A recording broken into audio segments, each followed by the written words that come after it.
coming back to this abdication of personal responsibility that people seem so desperate to just shove onto somebody else. Like, let somebody else take care of this. Let somebody else go fix this. Even right now, I think there's a lot of people out there who are like, I don't want to be part of, like, this isn't right. What's happening is wrong, but I'm too comfortable, right, to jeopardize that.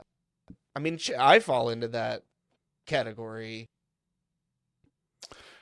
at least Well, partly. I also fall into the category of I have a lot to lose. huh. I don't like anything you just said. Um, Okay.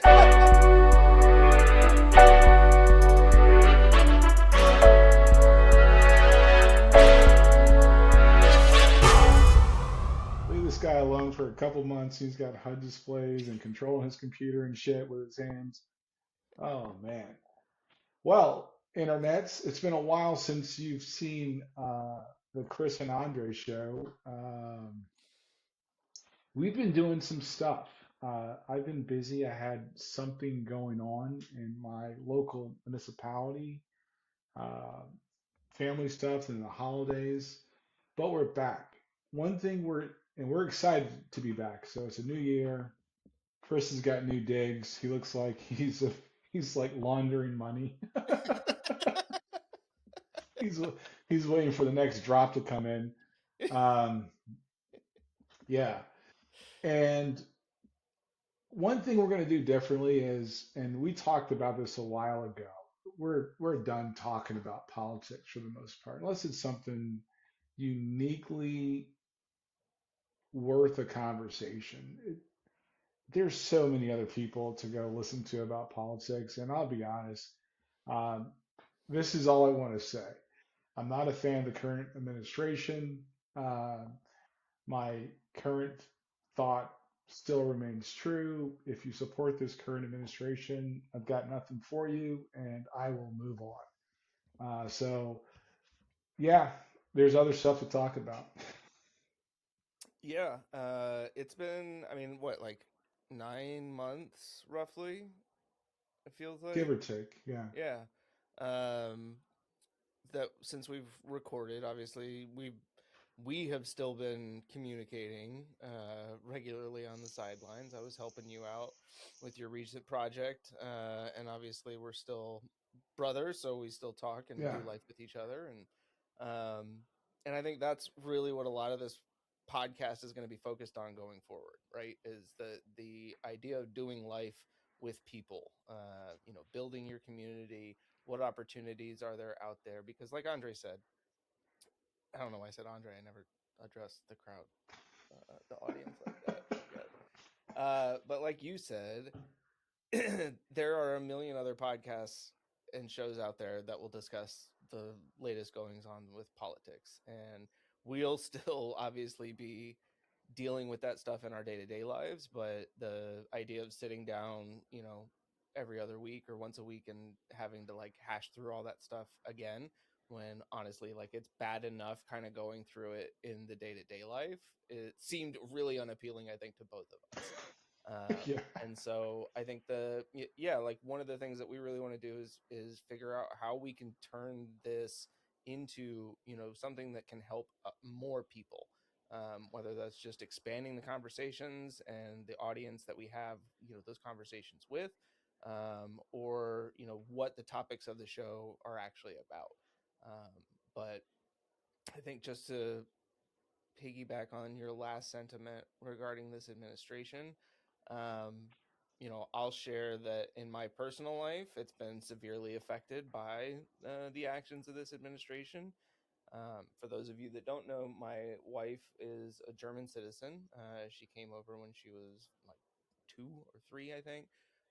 But her parents never got her U.S. citizenship, so she's been living here on a green card since pretty much then. And because of everything that's been going on, she had actually applied for citizenship. But then when she heard the stories about people getting detained and then deported at their citizenship hearings, or the fact that North Carolina. In North Carolina, the building that the citizenship interview was going to be in is the same building that ICE is located in there in Durham. And she decided that it was no longer safe for her to be here. And so her and my youngest daughter have moved to Germany. Um, and it's been really tough, having to go through that and figuring out kind of what our next move is. But it has also, I think, motivated me to want to figure out, like, how do I do more, right, to push back against the ridiculousness that we do see. And I do think a lot of that starts in your local communities, like building those networks, building those communities, um, and having people that can rely on each other, because none of us do this by ourselves. Like, as somebody said to me the other day, it's DIY is do it yourselves, right? Not yourself. Right. Yeah, there's a lot going on, and one thing I do want to talk about, it's not, well, it's not, it kind of runs in parallel. I'm a developer and I spend a lot of time in nerd communities. Um, Big fan of reading economic news and focusing in on industries. I think we're in a bubble. um, You think? yeah, Yeah, it's this definitely runs in parallel in a lot of ways, but go ahead. one thing that I've been saying for years, and hopefully we can probably tackle some of this as we go forward, is there is an off ramp to some of the things that are happening, especially with the economy and people's personal economies. Um, I know a lot of people that have been laid off in the news. There's littered of, people are getting laid off. You can't get rehired. God forbid you're over 40. And I'm just going to say this one time times a million. What did he say? You are the only person that's going to pay you what you're worth. Like, full stop, end of story. And if you're not the person to go out and venture on your own, create an environment for other people to, or for the people that are, create an environment for others to work with you. Um, it's not, I don't think it's going to get any better. I was just recently out of country, and I've been out of country twice last year. And one thing I noticed was there's a lot of Chinese cars, and we have given up, not to delve into politics, but we've given up that soft diplomatic, uh, durable good vehicles, and we conceded that. So it makes me think that our economy is going to take further hits in the near and midterm, like, of our future. So with the layoffs, with the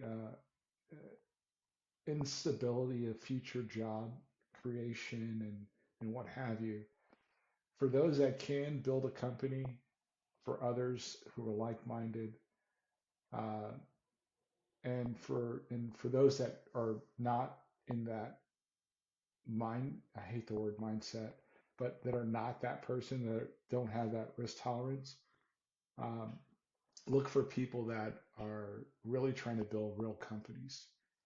Because I feel terrible for like what's going on right now. Well, and it's Um, there's a couple of different things, right? Because I think you talk about the bubble. There's the AI aspect of that, right? Let's put AI in quotes because we all God, know that right. it's not actually AI.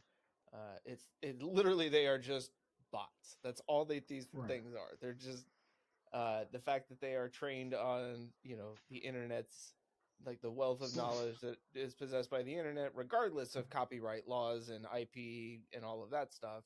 None of well, that when you matters. say internet, don't you mean Reddit? So what are Yeah, we talking that's fair. about? Very fair. Um, But then, yeah, you've also got what I think is this like shift in the last 25, I mean, really, I think kind of since the dot com, and I'm sure there were instances of it before, but this idea of build it to sell it, right? I'm not building something to create a quality product. I'm not building something to solve a problem.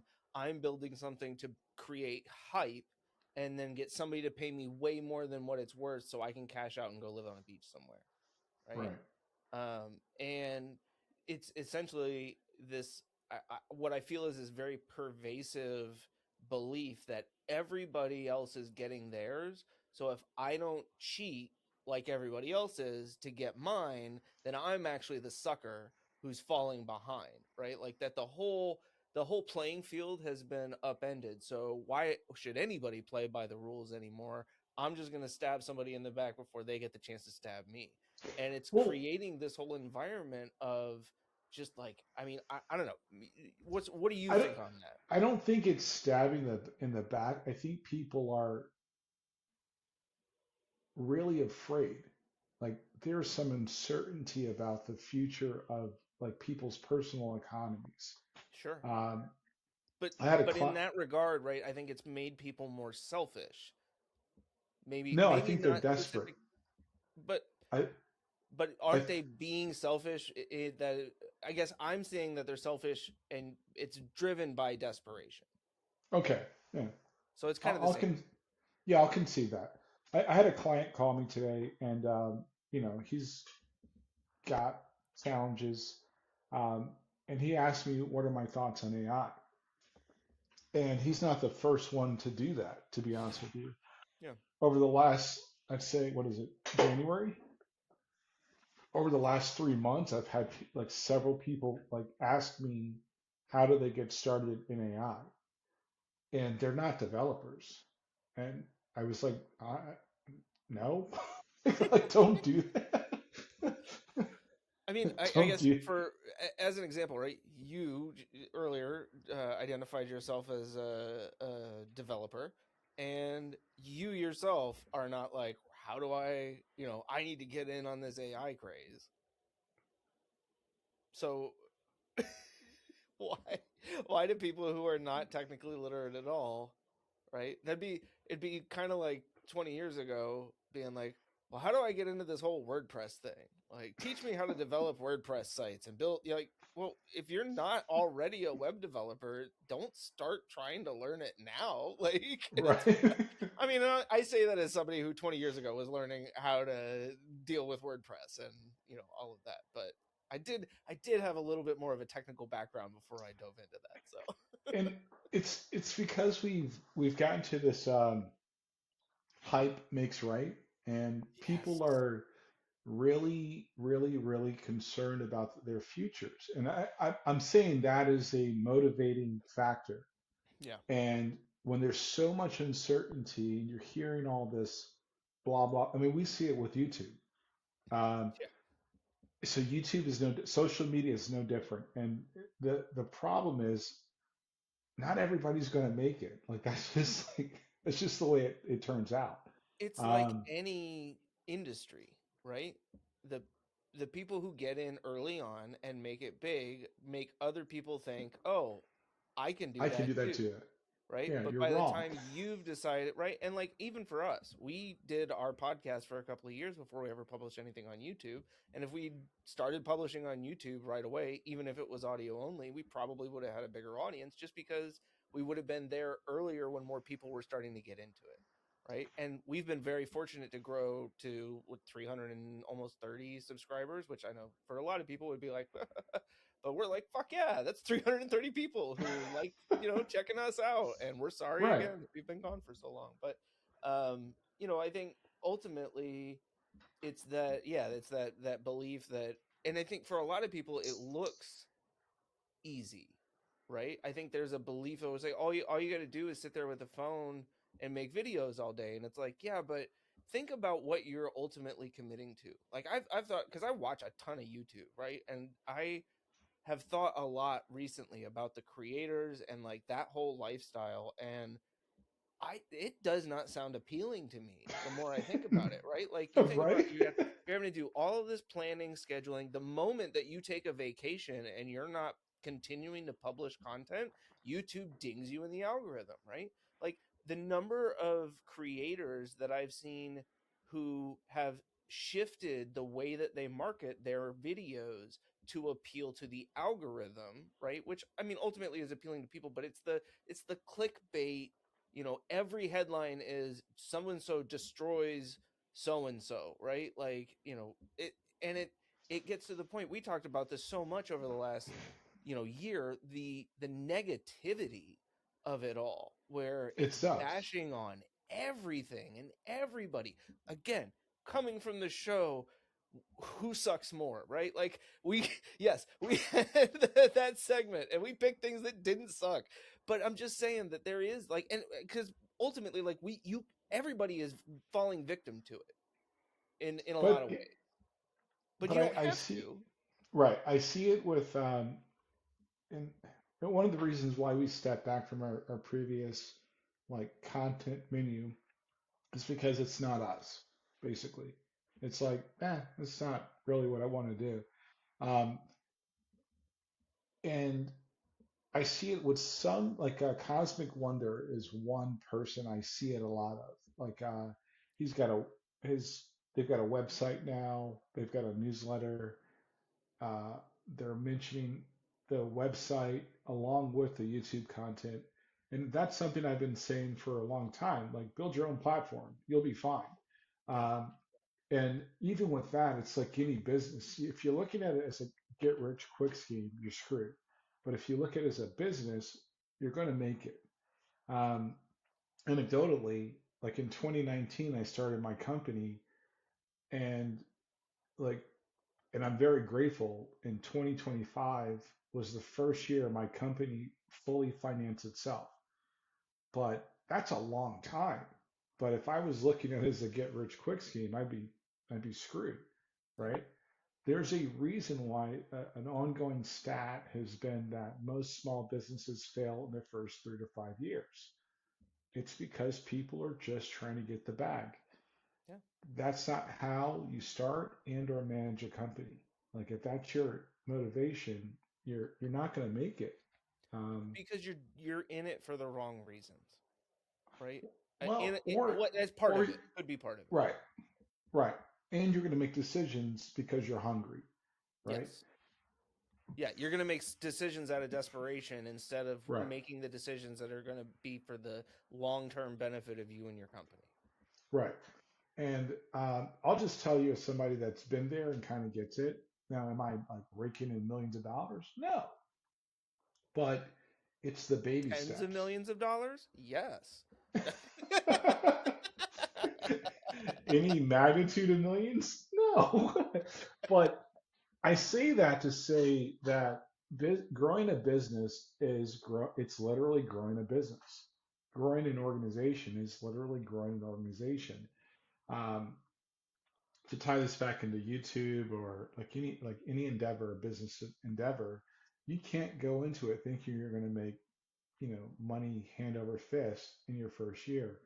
I lean back on some of my McDonald's experience. When you buy your first McDonald's franchise, you're working that thing for the first 3 to 5 years to try to pay down the debts, service the debt, so that way you can eventually do things that like you invested on doing or you envision yourself doing. You're working the store. You're the store manager. You're working 6, 7 days a week. That's one of the reasons why McDonald's or probably what, I don't know. Like, currently, I'm not in that realm anymore. Yeah. It's a very successful franchise because the owner operators are super invested in what happens. Um, that's why it takes 5 subways to equal the cash flow of the McDonald's.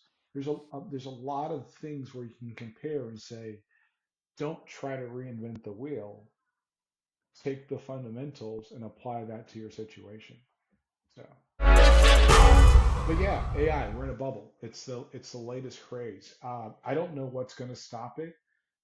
Um, Well, because it's like that snake eating its own tail, right? When you hear about the incestuousness of the investments between Oh, Microsoft and Nvidia and Amazon and oh, OpenAI, and it's just like they're all just paying each other with each other's money and it's going around in ridiculous. circles, and everybody's like, look at all the money we're making. It's like, but wait, that literally came in and went right back out the door to somebody else. Like, how? And Oracle, like the Yeah. the thing that blew my mind, and I can't say this clearly enough. Fuck Larry Ellison.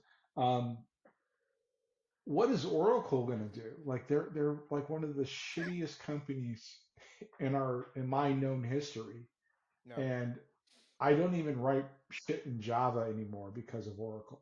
Like that is not a joke. That is a personal commitment. I refuse. I refuse. I can't stand that man so much. It's like, no, I'm good. Surprised enough, I watched Terminator 2 enough that I would never trust AI. What? Bro, what are you talking about, man? I don't. All right, but here's the cold reality check. AI is not that. The No, I the know it's term sh- the term should not be used in at any stretch of the imagination. Um, the incestuous like relationships and investment, even Ford, they stopped building the F-150 Lightning yeah. and they're turning their battery plant into a data center. GM is dropping their 2030 goal of EVs. There's a lot of things like right now where it's like, yeah, if you pull this string far enough, it doesn't work out in the end. Well, the video or the article you sent me the other day about Facebook selling, like, basically creating what, hedge funds out of Yeah. their data center leases? Meta specifically has started financing the build-out of data centers in a way I won't pretend to fully understand. In part because it's designed to be opaque, in the other part because I'm not smart like that. But essentially, Meta has created tradable securities, financial instruments, using the leases of their data centers. Like, are you kidding me? So when ultimately that pans out to be nothing, all of those leases become useless, valueless, and we've created another section of the economy. Well, the S&P 500's like the chunk of growth has all come from like six companies.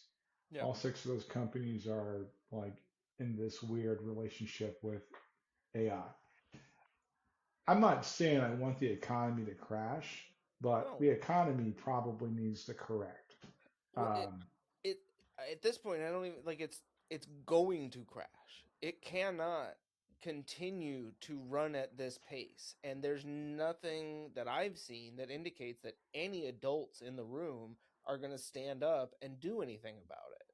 well, it's no different than the housing crisis, so we can't pretend like there Right. are adults in the room. Right. Yeah, It's the like adults in the room. yeah. So AI let's. adults. So I'm not. I don't know. I'm not an economist. I've just seen enough shitty things happen. Like I lived through the dot-com bubble. I lived through and experienced the housing crisis. That affected me personally. All the signs are on the wall.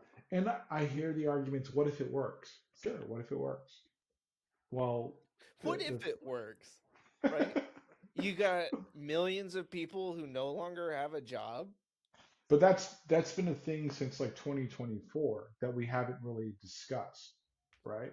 Right. The thing I said during COVID is When they figure out how to do it without people or with less you're people. with less people, you're in trouble. Yep. And it Because keeps there's no reason to happening. go back at that point. Right. So Because again, they're not incentivized, right? In any way, shape, or form to do that right now well in the well current environment. businesses are incentivized to make money. Sure. That is like so bottom line takes precedent over everything else. Investment becomes, But isn't that only not only I feel like a lot of that tends to be driven by publicly traded companies, right? And the bottom line with the shareholders, and that a lot of times privately owned companies will make decisions that are not necessarily what's best for the bottom line, but what's best for the long term vision of the company. They're a minority. Okay. I'm starting to believe that those companies are a minority. Um, I still think it's in a company's best interest to stay alive and to have some cash padding in the bank. I think the But companies like Arizona Tea, which is somebody that you may be thinking of, um, Costco with their $1.25 hot dog or whatever it is, those companies are probably going to outlast the norm, right? right. But so shouldn't that be then an argument for their business model being more successful than the other ones? But it's the long term play versus the short term is what is, I guess, what the trade off is, right? Yeah, most companies are not thinking about the long-term play though. Which also I've concluded seems weird, right? it's Like, it's really fucking weird. Like I've concluded that most companies are not going to think about the long-term benefits because of uncertainty, right? When you inject all these extra variables, right. like the last 18 months have been, um, Yeah. I kind of can't expect them to do anything but go into survival mode. Sure. Yeah, Like, and in that way, you're right. Like, I'm not. Maybe it felt or came across as though I'm like blaming these companies. I understand corporations, even family owned businesses, like they are in business to make money, right? They're in mhm, business to turn a profit, and they're going to do what's in the best interest of their ability to do that.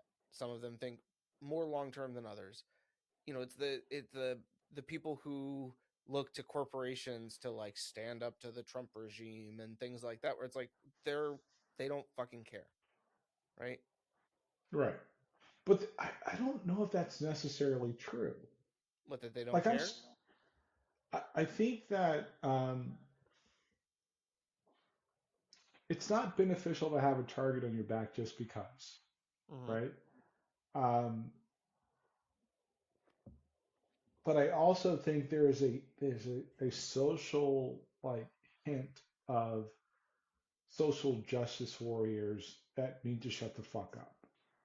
Okay. Um, Sometimes you're pushing people to make decisions they wouldn't normally make when they make them, but they would make them eventually Hmm. when they're positioned to do it the right way. Sure. Um, Yeah, I mean, so I the left, I feel like in general, or liberals, tend to have an issue with feeling like things aren't getting done fast enough, and that even the half steps are not, like that's not enough. Which I do, like, I understand the sentiment, but it's kind of like at the same time, I mean, I don't know. You're not it's gonna shut the win. fuck up. You're not Yeah, driving the like car. at some point, you just got to kind of let things not just shut up and let it be what it is, but like you don't have to make everybody feel like a fucking asshole all the fucking time, right? Like, because ultimately what you're doing is you're just chasing people off. Uh, I I think you get more people who become entrenched in their position because of that type of behavior than you do people who are like, "Oh, wow, everybody's yelling at me, so I should change my position," right? Like, I don't know. I don't know. I think more people are good. You're going to force them to indecision, right? If I stay quiet, I get off the radar. No, but see, Um, but ultimately, indecision is the same as siding with sure, whatever is being done, right? Like, I don't disagree. right? But if you take away the moves that people could make Sure. because you're pushing them, Yes. there that's a problem. That's the problem I'm trying to solve. It's like, yeah, maybe you should let them make the decision when it best suits them because you don't know everything that's entailed in that decision one way or I the feel other. like it's a choose your battles kind of, like Right, right. when are you going to have this, when are you going to decide that this is the moment that I need to push back against it? Case in point, Disney, right? Hmm. they didn't take every fight, but the fights they took were they won. Now, Yeah. and they have the war chest to and the attorneys to Yeah. take on whatever battle they want. Um, so in that light, for example, like the thing that comes to mind is the whole let's get rid of DEI, blah blah blah. They're like, what? And they didn't really budge. Apple, same thing. No, we're not going to do that. So pushing people because it's like social justice, like top one thing to bitch about today, isn't very effective. It's just kind of like let people like give some space for people to make the best decision, and companies too. Yeah. Um, I think that would have been more effective. But when you don't, you get the wave of like investment dollars to follow the latest trend, and then Hmm. you're kind of forcing the conversation. Case back to AI, Apple has been very adamant, like, yeah, we don't have what you're looking for. This is not the AI you're looking for, and their cautiousness has saved them money. And yeah, they can outsource shit to Gemini. Why not? Yeah. They don't look stupid if it doesn't work. Right. They can outsource shit to OpenAI. Yeah. They They're don't look not left stupid if holding the this bag. right. So I think that would be an example of, yeah, maybe everybody bitching about everything isn't the best, or everybody jumping into to the pool because everybody else is doing it. It's not the best move. Yeah. And Apple's done it successfully with search. They've done it successfully now with quote unquote AI. Yeah. So just do whatever Apple does. Not saying that, but but I would say there's a case for you, you can be upset and irritated about a situation, but you don't have to react to it so like flippantly, in my opinion. Yeah, and I think there is often that initial kind of explosive reaction, you know, Sure, and I think that's that that that's but is normal, but but yeah, you can't just be like, oh, I'm going to react because everybody else is reacting. Like yeah, that's weird. Um, but to tie it back to unemployment, people getting laid off, and the uncertainty, and actually companies are hiring people back because they're like, oh, that we shit's not actually need working, somebody to babysit this AI. which is weird. I wouldn't go back. Um, No, I I know wouldn't either, that but I understand that not everybody's in that same, not everybody has that option, right? where I'm torn oftentimes is when do you take a stand? So I'll tell you personally, I get at least 3 emails a week from headhunters for a fill in the blank job. They pay a lot of fucking money. like I'd be lying if I said like I I consider them, but those same companies would lay me off all the same. Right. So no, right? Um, and I think that that's the question I keep asking myself, and I feel sorry for people that I don't feel sorry for them.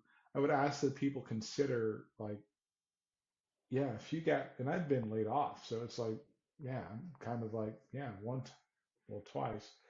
Um, I'm not going to put myself in that position again. Like the reality is, I'm actually critical of myself because I got laid off one time.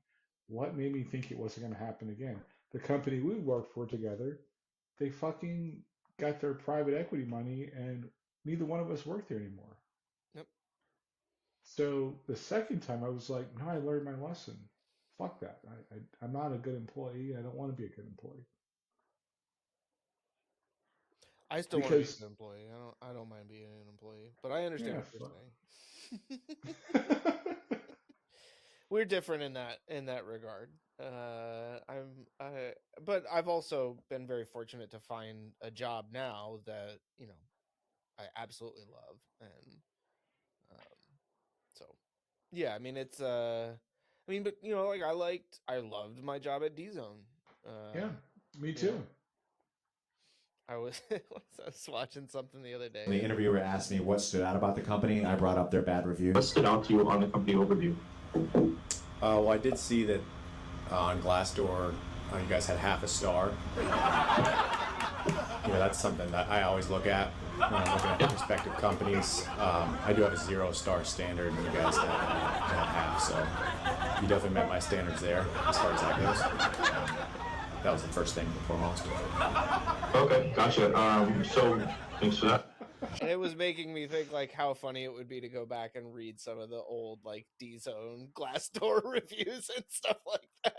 Oh, I remember that we used to sit there and like when a new one would come in, it would be the fastest gossip to spread throughout the office. Oh, there's a new Glassdoor review. Who do you think wrote it? Oh, I bet it was this person. Oh, they mentioned this. It's got to be them. Like, but what's sad about that is like they weren't wrong. no, they Like, weren't. I mean, the heart of the company wasn't bad. Um, yeah, they weren't wrong. It's kind of like, no, I can see that. Yeah, It it was was. I mean, it was one of those environments that is not for everyone, right? right, Because there was a lot of weird, you know, not weird, but like questionable. I wouldn't even. Well, yes, it was questionable, but I guess quirks about that place. You know, like the fuck off Fridays and you know fucking Rick Ross himself. His name was really Rick Ross. Yeah, So like, we both worked for Rick Ross, so if you guys have any demos that you want us to listen to, just send them to the Chris and Andre show at gmail.com. We'll send them right over to him. Dude, fuck, at one point they put me in charge of hiring somebody. I had never hired a person in my life. I had no idea. They were like, write up the job description. I was like, here, how's this? Oh, that looks good. I almost hired like some terrible people. you hired me. Oh, whoops. Whoopsie. Well, no, this was after you. Oh, okay. Yeah, Yeah. no. I didn't really get to hire you. Who hired me then? Technically, it was Matt. OB. Yeah. Oh yeah. Yeah, because technically I was under him, I think, at that point. And like I, you know, helped to like review and be like, this is what would be helpful for me as somebody to like join my team. And I remember I did your phone interview, their first phone interview. I was like, Matt, don't fucking bring this guy in. He's fucking Yeah, that might be the way that happened, but no, it worked out. it did. It all worked out, and obviously that I was like, no, he seems really good. I think he's a developer. He's got experience. I think he could definitely do this. And then you came in and had to do fucking tea time. What the fuck is this? And Rick was like, "Why are you wearing a tie?" I'm like, "Take it off." I was like, Nobody fucking told me. That was on me. I'm sorry. OB should have told you when you were coming in for your in person. Because I mean, I asked when I did my interview. Like, I had a phone interview with Mitch and John Esposito. That's wild. Yeah, I know, right? And I remember specifically. So there was a Craigslist ad, and my mom found it. Because at the time I had just gotten laid off from my marketing gig that I was doing remotely. And I was like, well, I really want to get into writing. And it was a content curator position. And she was like, oh, there's this company in Cary. And it says it's like the Silicon Valley in the heart of the triangle. And, you know, like, but it was funny because they were like, we don't send a standard resume. We just want the list of following things. And I was like, okay, that actually like might help me out here. And I sent him my stuff, and I had to send him a writing sample. And like, I think I wrote about Sencha, with some Sencha book that I found. I had no idea what Sencha was. Like, I was just like, oh, fucking, And they're like, "Oh, this is good." And then they really liked the fact that I had run or started a company with two of my friends doing web design and video production and stuff like that. And so yeah, they were like, "All right, we'll hire you," and that was Yeah, it. it was one of the best jobs I ever had. How did you find out? Oh, Jim. That's right, Jim. Jim. Jim Yep. recommended you. Yep. Uh, yeah, it was one of the best jobs I ever had, and great experience. And my heart goes out to people that get laid off, and I really do get it. Like I'll be honest, I was heartbroken. Yeah. Um, it was a big downer for me, personally, mentally, because I'm getting older, right? I'll be a certain age this year. I don't want to. um, Eclipsing a certain um, milestone, some might yeah. say. So I understand what that feels like, but I also think that, and I sincerely believe that sometimes, like the people that I really believe that sometimes the people that get laid off aren't meant to be employees.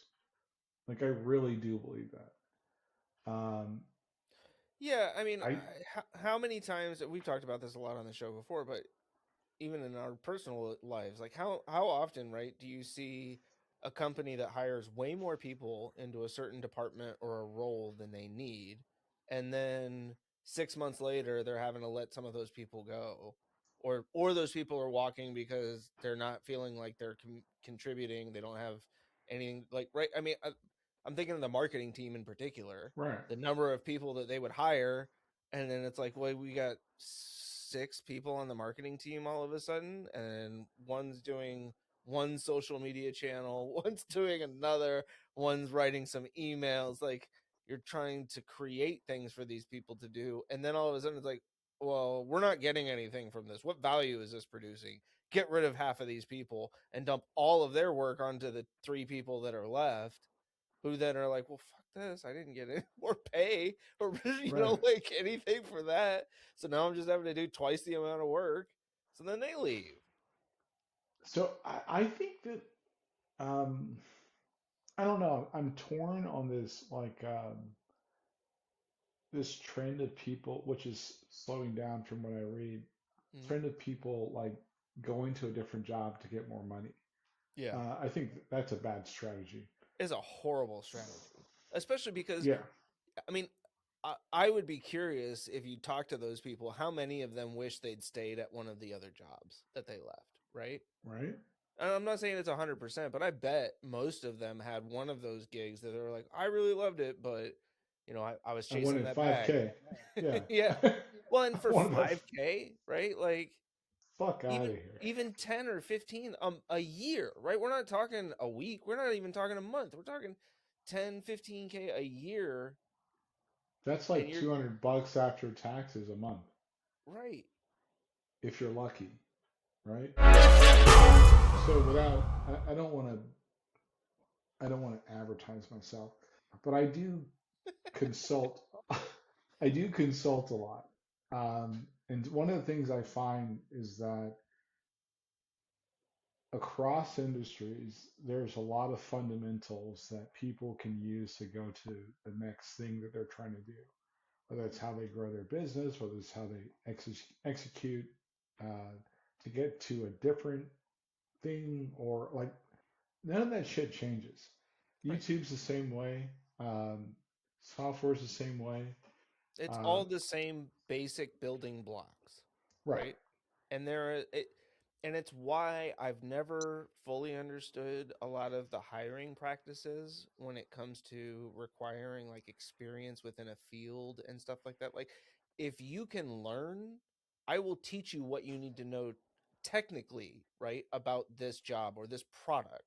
But as long as you have the skill set of being able to absorb that knowledge and then turn it into something that you can use yourself, like, that's all I need in terms of skill set. There's a couple questions I've asked people during interviews. One is, tell me about the last disagreement you had with a coworker or manager. That tells me a lot about a person. And the other one is, can you tell me about a time or experience where you had to learn a new skill or process, and how did it turn out? I don't ask if you were successful or not. I don't ask if it was a home run.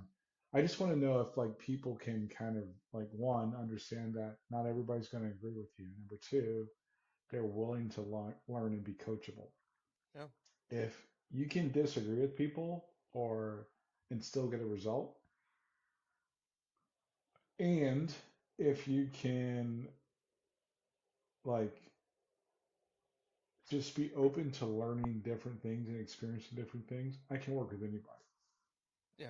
And, Can you take the opportunity, right? right. Can you see this opportunity and can you take advantage of it?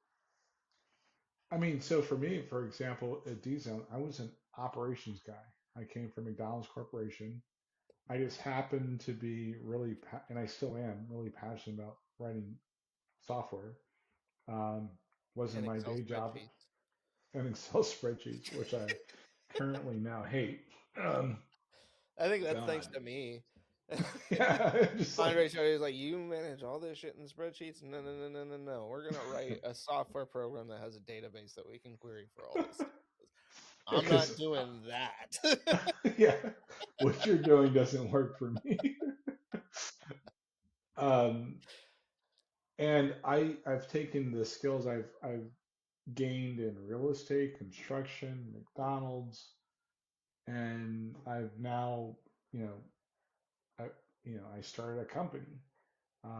I use the same skills I learned in all those things, and I use them to consult with other people. It's all the same shit, and it's not that complicated. There are some complexities, but I want to do a service to and just give the shit away. Like we shouldn't be gatekeeping X, Y, and Z. Right. Um, I keep seeing a lot of videos on YouTube. 2026 is the year to start your YouTube channel. Yeah, I don't disagree, Yeah, and but the best time was 15 years ago, and the second best time is now. Right? yeah, sure. Like, if you haven't done it yet, I mean, sure, you might as well get off your ass and do it. But I mean, YouTube is it the number one 2026 is streaming not platform. better than 2020 or 2021 in terms of the year to start your YouTube channel. No, like just pick a year. It is the number one streaming platform. It's ubiquitous with streaming. It's ubiquitous with search. Hmm. But the foundation you need to have is people say, I'm going to build a brand. Well, what does a brand mean? Yeah, cool logo, great name. What's the infrastructure? Your infrastructure is maybe a website, maybe like the content you put on these platforms. Visit chrisandandreshow.com. Visit chrisandandreshow.com. Visit chrisandandreshow.com. If you guys haven't visited chrisandandreshow.com yet, You you should, should totally because do it. it's got a brand new facelift thanks to our in-house developer. Uh, yeah, sure. But all of our videos are edited by Chris. Like, so I say that to say this: leverage the skills you have to And build your the thing you want to build. community, right? What we were Yeah, talking about at the beginning. It's like you are not going to be able to do all of this stuff on your own, but that's okay. But that's the other thing. We were talking about like the whole creator economy, that job. You know, the number of creators that I watch now who do have full-time editors. That's cash, right? That is, and that's not cheap right. to pay a 15, 30 full-time bucks an hour. easy. And I again, like was you're work. looking to I was looking to edit a 30-second video, 175 bucks. I was like, damn, Yeah. I'm gonna buy Final Cut Pro and learn how to do this. But I mean, I think for a lot of people, right, who have that skill set, it's a lot like you look at building WordPress sites, where it's like, yeah, it's 30 seconds and it doesn't seem like that much, but if you want it to be really good and to function the way, to do what it's supposed to do, to look polished, it's going to take me a couple hours at least, right? Sure. I don't hate that. No, I But I know you will don't. tell I you know. I will tell you this. Like if somebody asks me and I try not to do websites because I don't like it. You notice I did not ask you to do my dad's website Yeah, I know. because I So I knew would have that was a started silly question. I'm like like, no, no, we're no, gonna no. I'll do this. And then when everything falls apart, I'm like, Andre, I don't know what's wrong. yeah, because I now start out at like $3,000 because that's Yeah. how much I don't like it. That's how I get people to go, oh, really? Yeah, yeah. Yeah." Which I've is had also people ask, still like ridiculously cheap, if we're being honest. yeah, Like, I'm pretty sure back when I had my web development company, we were charging like 2,500, $3,000 to build a website. And that was well, 15, 20 years ago. So yeah, $3,000 for me is an easy way to get people to stop asking me to design their that's, websites. that's fair. I've had people ask me, this is the funniest one. I've got this app idea. Cool. So what I was thinking was you could you could build it and then I'll split the profits with you. It's like 50%. Because I I'm had like, the idea. what are you talking about? Like, well, how much would you charge? I'm thinking like X amount an hour and would just like spitballing. You're probably like 25K, 30K in. But I'm going to split the revenue with you 50K. I'm like, yeah, I'm doing all the work. Yeah. like, But I had the idea. like, Yeah. Well, then go no. build it or go find Yeah. somebody else to build it for you. Go find somebody to like you can find people and places to build it for like 2 to 6K. Yeah. That's not me. No, and Like that my that time. app's gonna suck. It's gonna be like the 12 other apps that are in that same category that company's built in the last week. Yeah, it's like, gee, and they're gonna take the same shit and like rebrand it, and Yep. now they're competing with you. Yeah. Um, and I'm just like, I don't know why. It's probably because somebody asked me that shit last week. Like, I have been there with you in person when somebody like talked to you about this type of project, yeah, and yeah, I mean, I get it, right? I've had these conversations, especially with my dad, right? The number of times that my dad, and I think there is something about that generation, right, where it's like, well, you've got to get that great idea. If you've got the idea, then you can figure out the rest. But I think it's much more like, no, you actually got to kind of start from the bottom. Like you don't start at right. And I know, like, I don't know, I'm not even gonna say his name, right? But yeah, like you got to start and then Start. but it's so wild to me. Like people literally go like, yeah, I want you to work like 300 hours for free. well, for the You hope. promise of future revenue, right? Deferred compensation, we'll call The it. fuck out of here with that shit. I got a mortgage. Like, what the fuck are you talking about? How about interest only? That, that is the wildest shit to me when people are like, yo, but I got this idea. Like you're a developer, right? I'm like, yeah, yeah, yeah. But I'll give you 50% of the revenue. Like, the fuck? I can take your idea and make it like really amazing and do it myself for free if I thought it was worth X. Like, it's Right. not. Yeah. And That's that's a, also that's why you aren't just like a developer for some company somewhere, right? Who has yeah. to build whatever project they put in front of him. It's like, what the fuck are we talking about? Like, so I'll end it on this. We would sit in Scrum meetings, which Agile's bullshit. If you're a developer, you know, you know. Um, and They came up with the term Scrum Master. You notice I Not didn't say Scrum that shit. leader, not head of Scrum. No, Scrum master. Yeah, Go fuck yourselves. software development's got a tinge of racism. Um, I did not make friends on the engineering team because these I think guys you with got a couple ID, of friends. Rick liked you. yeah, Rick liked me. There was the Oh, I literally forgot the about Rick until I just said his name. yeah the guys with the bachelors of science degrees or the real actual like comp sci guys. They like me. The guys When I that was talking understood, about developer Rick, not CEO yeah, Rick. I know, Okay, okay. I know. Just making sure. Just Yeah. making sure. The guys that actually like grinded it out, they like me. The Because you guys ones spoke the that, same language. yeah, I was a get shit done type of guy, right? You, all right. So just imagine this: a customer says they have a bug. There would be 30% of our team that would bullshit and just like write you on a whiteboard, and I would, as they're doing that, I'm looking at the logs and going, oh, it's line 348 in this class right here. All we need to do is change this. And the looks and stares I would get of like, well, you didn't like You figure can't that do out. that. What the fuck are you talking about? What are we supposed to do for the next 45 minutes now, Andre? I mean, that's that whole Scrum process, Agile, like Kanban, waterfalls, all Bullshit. the yeah, it's all just bullshit.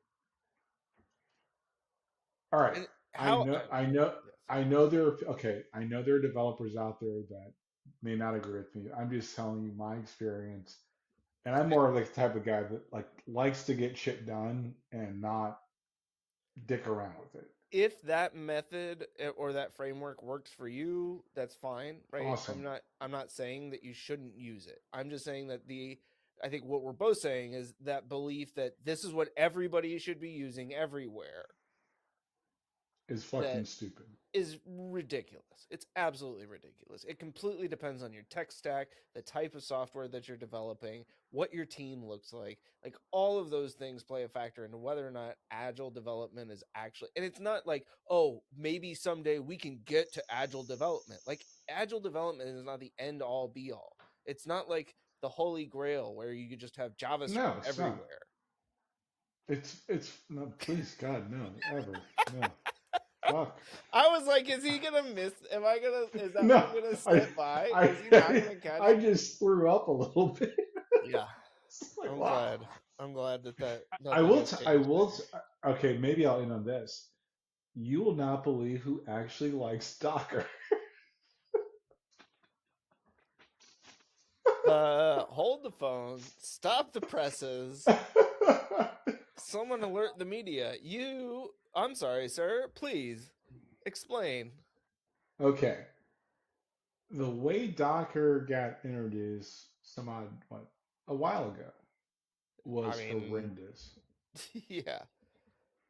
Well, that was like Horrendous. 2010, Yeah. 2011 ish, right? It just got pushed on everybody. It's like AI basically. That fucking Um whale was everywhere. fucking and you couldn't stop it. And it's like No, everybody wanted to put everything in a container. It was like, stop with your fucking containers. everybody was exhibit. I heard you like containers, so I put a container in your container. Pimp my software. It was driving me fucking crazy. And I was just like, all right, so this is what made me just go, ilk. The way DZone was set up, there were 4 servers that covered every geo. And I was in a meeting or over, I don't know how I heard this, but they were like, we should just do all of our CI CD with Docker. And you know what happened? It broke everything. Of I course was it did. like, what the fuck are you doing? Wasn't there a certain person whose name we shall not mention that suggested that in particular? Yeah, it was fucking stupid. It's like the shit works. Like our pipeline is good, and you're just introducing new fucking variables to manage. Literally to Um, give you something to do because you haven't written 30 lines of code since you started here a year ago. fucking god damn. I know. Fuck you, Sorry. Frank. I said he shall not be named. insert picture of Voldemort here. But recently I've been I've been revamping my home network and home labs slowly. Hmm. Docker is very useful when you use it properly. Yes, just like so many things, right? A Yeah, screwdriver is great unless you have to pound in a nail. right. So, Just like a knife is great unless you have to unscrew a screw. that's and get stitches like an idiot. Um, and then explain to, or you don't clean the glass of your oven with a hammer. Like there's so many. I was not cleaning, I was pounding the hinge back into place. You know Anyway, what? Like, we all make mistakes. That's what makes us human. And it's about yeah. learning and moving on and growing and doing life with each other, Andre.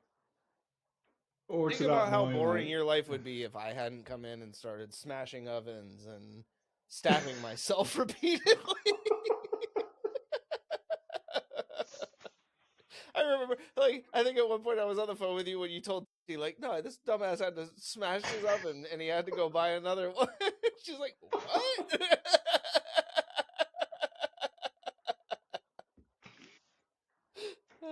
oh man. Well, we're glad you joined us. It's good to be back. It's great to be back. Are you kidding me? Yeah. This is fantastic. Look at how good This I is look in this corner.